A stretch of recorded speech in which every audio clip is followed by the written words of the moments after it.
오늘은 염려 중독에 대해서 좀 얘기를 해보고 싶은데요. 이거는 뭐 사실 크리스천만의 문제라기보다는 인류의 문제죠. 요즘 사람들이 굉장히 걱정을 많이 합니다. 그래서 제가 요즘 느끼는 거는 요즘 사람들의 삶을 한마디로 표현하자면 다음 스텝을 계속해서 걱정하다가 죽는 게 요즘 사람들의 삶이라고 생각을 해요. 그러니까 인생을 100이라고 표현을 하면은 100 중에 99는 걱정을 하면서 살고 1 정도만 진짜 자기의 삶인 거죠. 그래서 이제 자기가 온전하게 현재에 존재하는 시간이 많이 없는 것 같아요. 내가 지금 현재를 살고 있지만 계속해서 미래를 걱정하고 미래에 내 생각은 항상 가 있다 보니까 현재에는 초점이 하나도 없고 내가 미래에 어떻게 해야 되지? 그 후엔 어떻게 해야 되지? 이런 걱정들로만 결국에는 인생을 꽉 채워버리는 현재가 없는 삶을 요즘 사람들이 살고 있다라고 좀 생각이 많이 듭니다. 여러분, 근데 이게 진짜 문제는 뭔지 아시나요? 크리스천도 믿지 않는 분들과 똑같이 걱정을 메고 산다는 겁니다. 이게 왜 문제냐? 사실 하나님이 걱정하지 말라고, 염려하지 말라고 분명히 말씀을 하셨거든요. 근데 이제 우리가 그 말씀을 얼마나 잘 듣고 고민하고 있나라고 생각을 하면은 요즘 사람들이 가장 순종하기 어려운 말씀 중에 하나가 저는 오히려 염려하지 말라라는 것 같아요. 마태복음 6장 34절에 그러므로 내일 일을 걱정하지 말아라. 내일 걱정은 내일이 맡아서 할 것이다. 한날의 괴로움은 그날에 겪는 것으로 족하다. 이 성경 구절 앞부분에 어떤 내용이 나오냐면, 아니 새도 그 곳간에 음식을 갖다 놓지 않고 그냥 펑펑 쓰면서 그저 먹으면서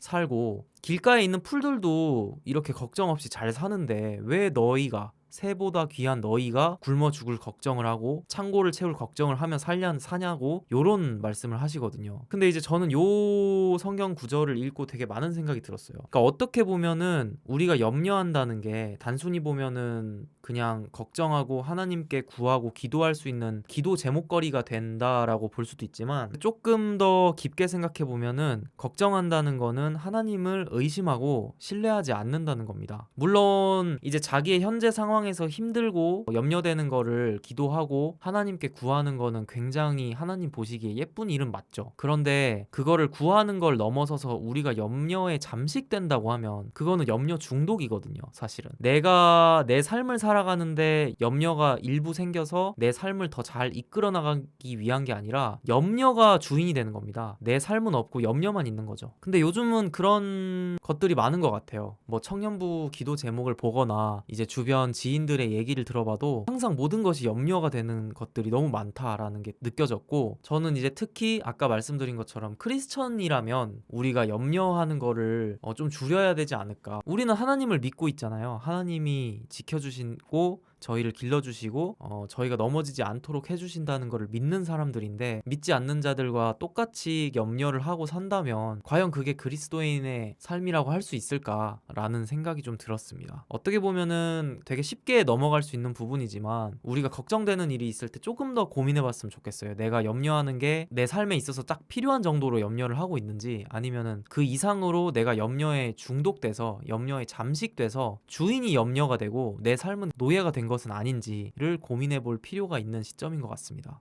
그리고 이 염려가 저는 이제 더 문제가 될 수 있는 부분은 뭐라고 생각하냐면, 여러분이 이게 염려하는 게 어떤 것들을 보통 염려하시죠? 보통은 이제 대부분 그죠, 청년들을 기준으로는 이제 뭐 시험, 뭐 취업, 직장, 결혼, 이런 현실적인 문제들을 많이 걱정하잖아요. 근데 이런 염려들을 잘 파고들면요, 사실 그 염려의 본질에는 사람들의 시선이 있어요. 내가 다른 사람들의 시선을 의식하기 때문에 더 좋은 직장을 가고 더 좋은 학교를 가고 더 시험을 잘 봐야 되고 내가 더 좋은 데서 결혼을 해야 되고 더 나는 지인들, 결혼식에 지인들이 많이 와야 되고, 이런 염려들이 생겨나는 거거든요. 만약에 이 세상에 여러분이랑 하나님 딱 단 둘이만 존재한다고 하면은 과연 이런 염려들이 생겼을까요? 절대 그렇지 않을 거라고 생각해요. 우리가 하는 염려들의 대부분은 사실은 무언가를 하지 못해서가 아닙니다. 남들보다 더 높은 수준의 그것을 이루고 싶어서 염려가 생기는 거지. 사실 취업도 고민이 아니죠. 내가 돈 벌 수 있는 일은 얼마든지 많고 어떤 거든지 사실은 구하면 할 수 있지만, 남들이 보기에 떳떳하고 굉장히 좋은 직업을 가져야 되기 때문에 염려가 되는 거잖아요. 근데 사람들로부터 이렇게 우쭐한 그런 감정을 느끼는 거의 본질을 한번 생각해 보면 사실은 내가 왕이 되고 싶은 거거든요. 이제 하나님이 아담과 이브를 만들었을 초창기에는 사실 그런 감정이 저는 없었을 것 같아요. 왜냐면 이제 많은 사람들이 있는 게 아니니까 우쭐해질 수가 없잖아요. 이제 아담과 하와가 하나님이 되려고 선악과를 먹은 거, 그러니까 하나님이 되려고 할 수 있는 것이 선악과를 먹는 거밖에 없었죠. 근데 저는 현대에는 하나님이 되기 위해서 할 수 있는 것들이 너무 많아졌다고 생각해요. 그러니까 그 선을 넘는 행동이 되게 선택의 여지가 많아졌어요. 예전에는 선악과만 딱 안 먹으면 됐는데 그 이후에는 하나님이 될 수 있는 방법이 되게 많아진 거죠. 많은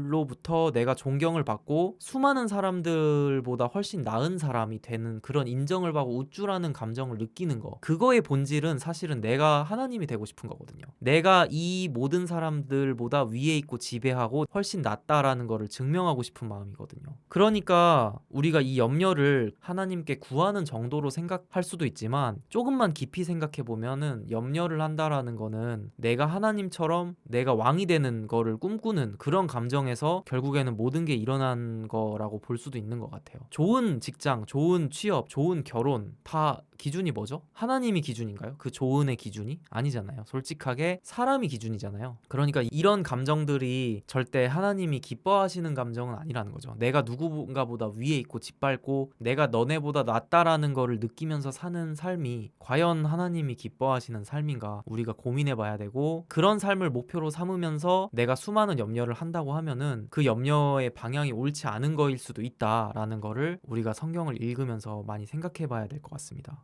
제가 이제 성경에서 가장 좋아하는 지혜서가 전도서인데요. 전도서에 이런 말씀이 있습니다. 전도서 4장 4절. 온갖 노력과 성취는 바로 사람끼리 갖는 경쟁심에서 비롯되는 것임을 나는 깨달았다. 그러나 이 수고도 헛되고 바람을 잡으려는 것과 같다. 그러니까 지금 우리가 노력하고 성취하고 목표하고 하는 기도 제목으로 올리는 그런 것들이 사실은 사람끼리 갖는 경쟁심에서 비롯되는 것일 수 있다는 거예요. 예를 들어서 내가 뭐 수능을 잘 보기를 원해요. 근데 수능을 잘 본다라는 거는 잘 생각해 보면은 어떤 의미를 내포하고 있죠? 내가 다른 사람보다 수능을 잘 본다라는 거잖아요. 어쨌든 상대평가니까 내가 다른 사람보다 공부를 잘해서 더 나은 삶을 살고 싶고 더 나은 대학을 가겠다라는 게 이제 암묵적으로 포함된 거죠. 그러니까 물론 자신이 목표하는 꿈을 위해서 노력하는 것 자체가 문제라기보다는 우리가 한 번쯤은 우리가 꿈꾸고 목표하고 하는 것들이 어떤 것들을 내포하고 있는지를 한 번은 확인해 봐야 된다는 거고, 그래서 우리가 기도 제목을 올릴 때 무작정 내가 원하는 것들, 내가 목표하는 것들을 기도 제목에 올리는 게 과연